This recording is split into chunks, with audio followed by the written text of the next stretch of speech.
नमस्कार मित्रों, मेरा नाम नरसी चौधरी है।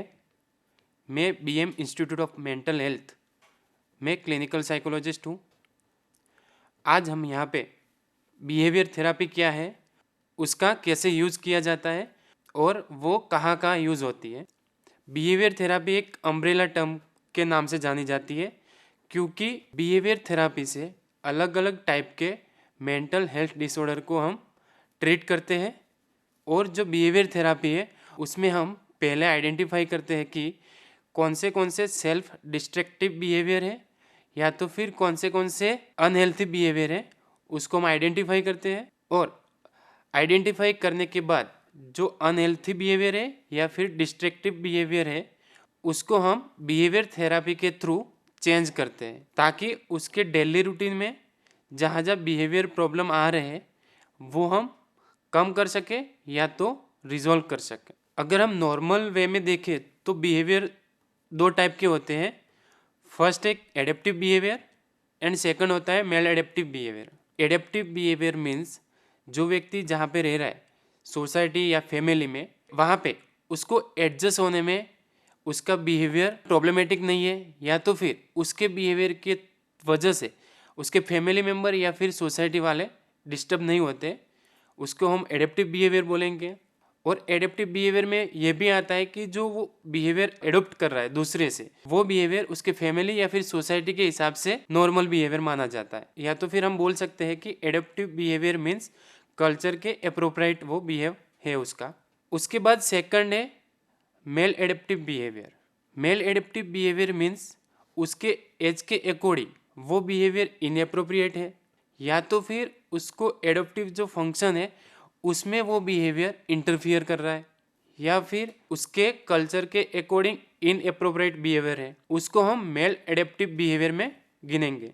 और बिहेवियर थेरापी में मेन चीज़ ये है कि उसके जो मेल एडेप्टिव बिहेवियर है उसको हमें करेक्ट करना होता है, वो सामने वाले के एडिक्वेट लर्निंग प्रोसेस पे डिपेंड होता है। उसके बाद हम देखते हैं कि goal of behaviour therapy means कि बिहेवियर थेरापी के क्या गोल हो सकते हैं। तो बिहेवियर थेरापी का मेन गोल ये है कि उसके अंदर जितने भी मेल एडेप्टिव बिहेवियर पैटर्न है उसको हमें रेइंफोर्समेंट के थ्रू मॉडिफाई करना होता है और एडेप्टिव बिहेवियर इंक्रीज करना होता है। तो ये मेन गोल था बिहेवियर थेरापी का। उसके बाद आता है कि प्रिंसिपल ऑफ बिहेवियर थेरापी। तो प्रिंसिपल ऑफ थेरापी में मेन दो प्रिंसिपल होते हैं। फर्स्ट होता है theory of classical conditioning, second होता है theory of operant conditioning. Theory of classical conditioning में ये होता है कि व्यक्ति को कोई स्पेसिफिक वस्तु के साथ एक एसोसिएशन होता है, जैसे कि वो छिपकली को देख के उसके अंदर एंजाइटी स्टार्ट हो जाती है। जब थियरी ऑफ ऑपरेंट कंडीशनिंग में वो लर्निंग करता है जो भी, वो एक रेइंफोर्समेंट के साथ होता है। अब रेइंफोर्समेंट में उसको रिवॉर्ड्स भी मिल सकता है या फिर पनिशमेंट भी मिल सकता है। तो ये रेइंफोर्समेंट एंड पनिशमेंट के थ्रू वो लर्निंग करता है। अगर हम देखने जाएँ तो रेइंफोर्समेंट दो टाइप के होते हैं, एक पॉजिटिव रेइंफोर्समेंट और नेगेटिव रेइंफोर्समेंट। पॉजिटिव रेइंफोर्समेंट मीन्स आपके अंदर जो एक डिजायरेबल बिहेवियर है उसको हमें जहाँ पे है वहाँ से आगे लेके जाना है। और नेगेटिव रेइंफोर्समेंट मीन्स उसका जो मेल एडेप्टिव बिहेवियर है उसको हमें धीरे धीरे कम करना है। अब बिहेवियर थेरापी हम कौन से प्रॉब्लम में यूज़ कर सकते हैं। तो बिहेवियर थेरापी काफ़ी मेंटल हेल्थ रिलेटेड जो भी डिसऑर्डर है उसमें यूज़ होती है, जैसे कि ओसीडी है, फोबिया है, सब्सटेंस यूज़ है, एडीएचडी है, पर्सनालिटी डिसऑर्डर है, ऑटिज़म है, ईटिंग डिसऑर्डर है। इस तरह के काफ़ी सारे डिसऑर्डर है जिसमें हम बिहेवियर थेरापी यूज़ कर सकते हैं। जिस तरह हम लोगों ने देखा कि काफ़ी सारे डिसऑर्डर है जिसमें हम बिहेवियर थेरापी यूज़ कर सकते हैं, उसी तरह काफ़ी सारे बिहेवियर टेक्निक है जो अलग अलग डिसऑर्डर में हम यूज़ करते हैं।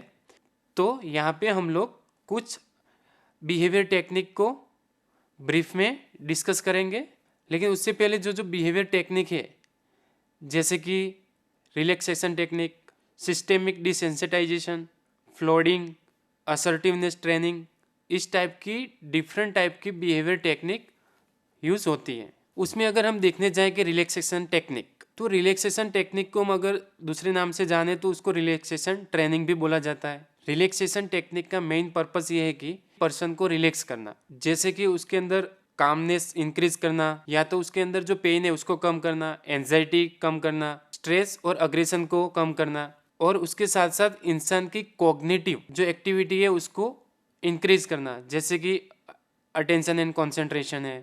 रिलैक्सेशन के थ्रू जो हमारे मसल टेंशन होते हैं उसको हम कम कर सकते हैं, हमारे अंदर जो फिजियोलॉजिकल अराउजल होते हैं उसको हम कम कर सकते हैं, फीलिंग ऑफ एंजाइटी मतलब जो आपको एंजाइटी फील हो रही है उसको हम कम कर सकते हैं, हमारी जो चिंता है उसको हम कम कर सकते हैं, या तो फिर उसके साथ जुड़े जितने भी नेगेटिव इमोशन है उसको भी हम रिलैक्सेशन टेक्निक के थ्रू कम कर सकते हैं। रिलैक्सेशन टेक्निक है उसका ज़्यादातर use anxiety, anger management, pain, stress management, headache, high blood pressure, ये सारी प्रॉब्लम में रिलैक्सेशन टेक्निक यूजफुल होती है। रिलैक्सेशन टेक्निक में अलग अलग टाइप की टेक्निक होती है, जैसे कि autogenic training, deep breathing, progressive muscle relaxation, biofeedback. ये जो सारी टेक्निक है उसका एक स्पेसिफिक मेथड होता है और उसी मेथड से ये रिलैक्सेशन टेक्निक को अप्लाई करना होता है, ताकि अभी जो हम लोगों ने प्रॉब्लम डिस्कस किया उस सारे प्रॉब्लम में उसमें से हमें राहत मिलती है।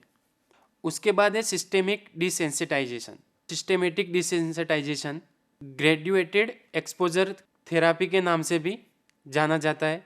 सिस्टेमेटिक डिसेंसिटाइजेशन का मेन पर्पस ये है कि जिस व्यक्ति को कोई स्पेसिफिक प्लेस हो, इवेंट हो, या फिर कोई स्पेसिफिक ऑब्जेक्ट हो, उससे उनको जब एंजाइटी क्रिएट होती है तो उस एंजाइटी को धीरे धीरे उस स्पेसिफिक सिचुएशन, इवेंट या स्पेसिफिक ऑब्जेक्ट में से एंजाइटी की धीरे धीरे कम करना, और वो इंसान जो स्पेसिफिक उसको कोई चीज़ का डर है तो उस चीज़ के रिलेटेड जितना डर या फिर एंजाइटी है उसको हमें धीरे धीरे रिजोल्व करना है।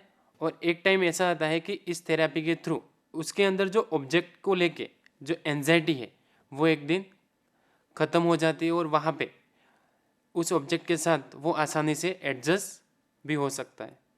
ये सिस्टेमेटिक डिसेंसिटाइजेशन है, उसका एक मेथड होती है, उस मेथड के अकॉर्डिंग ये टेक्निक हम यूज़ करते हैं। ये जो सिस्टेमेटिक डिसेंसिटाइजेशन है उसके 3 स्टेप है। फर्स्ट स्टेप, उसमें यहाँ पे क्या करना होता है कि पेशेंट को जिस चीज़ से या फिर जिस प्लेस से उसको एंजाइटी है उसकी एक हमें लिस्ट बनानी होती है। वो लिस्ट बनाने के बाद सेकंड स्टेप आता है। सेकंड स्टेप में ये करना होता है कि जो भी हम लोगों ने रिलैक्सेशन टेक्निक के बारे में डिस्कस किया वो रिलैक्सेशन टेक्निक अप्लाई करनी होती है अकॉर्डिंग टू प्रॉब्लम। उसके बाद सेकंड स्टेप में रिलैक्सेशन टेक्निक यूज़ करनी होती है।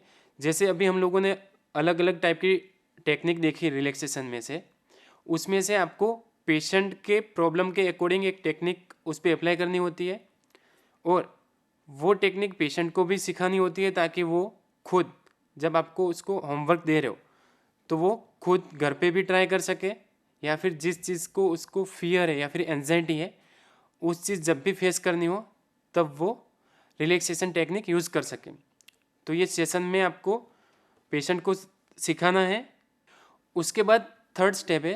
थर्ड स्टेप में आपको क्या करना है कि उसकी जो आपने एंजाइटी की एक लिस्ट बनाई है उसको आपको धीरे धीरे उसके सामने इंट्रोड्यूस करवाना है, और स्टेप बाय स्टेप जैसे जैसे आप उसको इंट्रोड्यूस करवाते हो उसके बाद एक एक स्टेप आपको आगे बढ़ना है।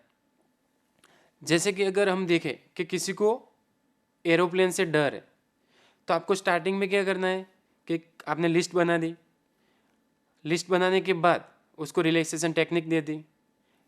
रिलैक्सेशन टेक्निक के बाद आपको वहाँ पे एक एरोप्लेन का पिक्चर दिखाना है। वो एरोप्लेन का पिक्चर दिखाने के बाद एक स्टेप आगे जाना है, एरोप्लेन का जो साउंड आता है वो उसको सुनाना है वहाँ पे। उसके बाद आपको क्या करना है कि धीरे धीरे एक स्टेप और आगे बढ़ना है, जैसे कि वो एरोप्लेन जा रहा है तो उस टाइम पे उसको वो एक्सपोज करवाना है, मतलब उसको दिखाना है कि हाँ ये एरोप्लेन है। उसके बाद आपको करना है कि उसको एयरपोर्ट पे लेके जाना है। एयरपोर्ट पे लेके जाने के बाद उसको जो रियल एरोप्लेन है वो दिखाना है। फिर उसके बाद उसको एक स्टेप आगे जाना है, मतलब उसको एरोप्लेन में एंटर करवाना है। उसको एरोप्लेन में बिठाने के बाद उसको हमें फ्लाई भी करवाना है।